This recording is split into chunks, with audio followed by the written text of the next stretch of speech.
Assalamualaikum warahmatullahi wabarakatuh.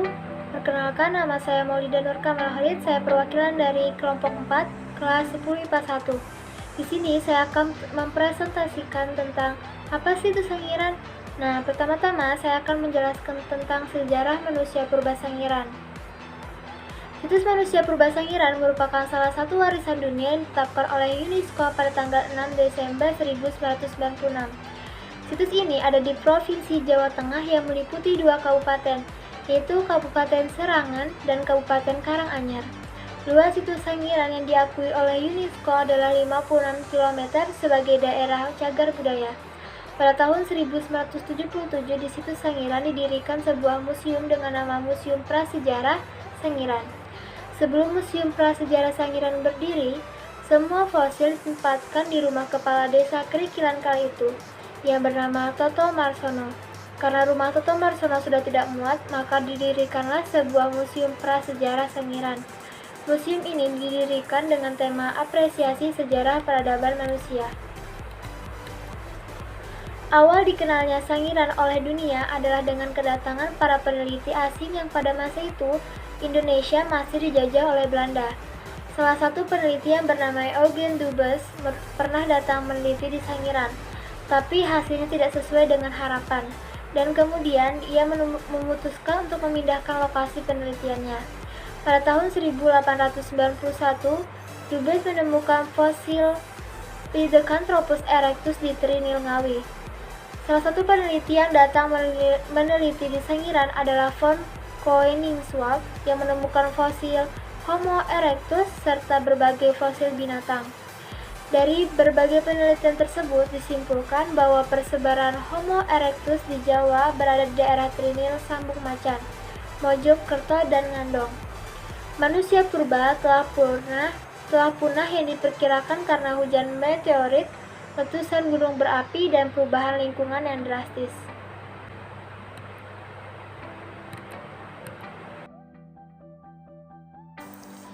Kalian pasti penasaran kan tentang apa aja sih penemuan-penemuan fosil yang ditemukan di Sangiran dan kenapa Sangiran menjadi salah satu warisan dunia.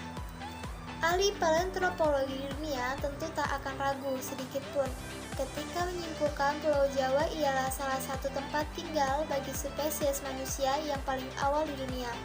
Sebaran penemuan fosil hominid atau manusia purba tercatat cukup banyak, dari daerah Sangiran di Jawa Tengah hingga beberapa daerah di Jawa Timur.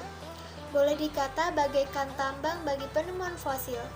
Di antara situs artefak purbakala di Indonesia, nama Sangiran barangkali paling sohor, dikarenakan di sana ditemukan jejak peninggalan kala Paleostosen yang paling lengkap dan utuh. Di sini, para ahli paleontologi bisa dipastikan bakal lebih mudah merangkai sebuah benang merah sejarah manusia purba secara berurutan. Sejak tahun 1996, Sangiran telah ditetapkan oleh UNESCO sebagai situs warisan dunia. Laporan penemuan fosil pertama dari Sangiran muncul di tahun 1864 oleh PEC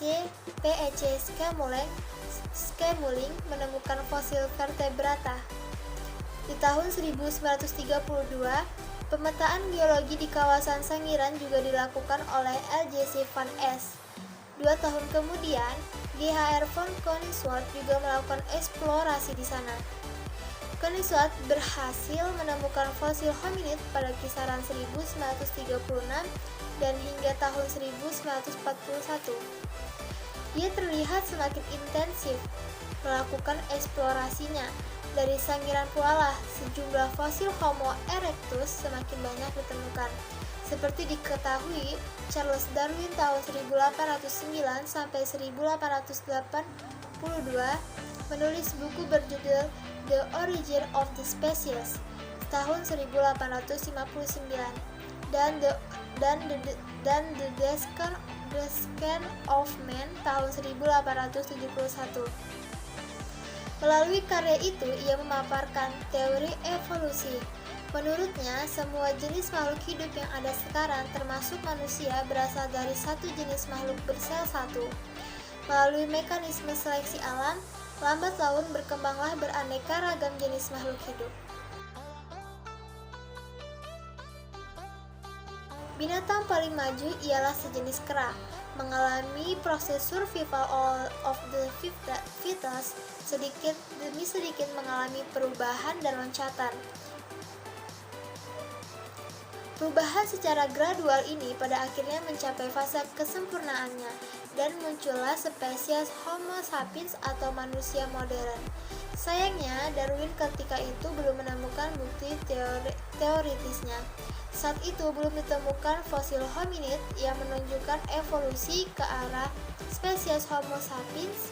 Kelemahan mendasar teori evolusi ialah adanya mata rantai yang hilang atau missing link antara fase sejenis binatang yang menyerupai kera dan sekaligus menyerupai manusia, menuju fase Homo sapiens.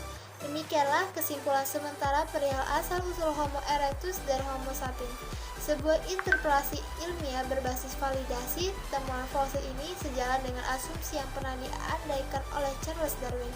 Sekian, semoga pembahasan presentasi yang saya bahas ini bisa bermanfaat.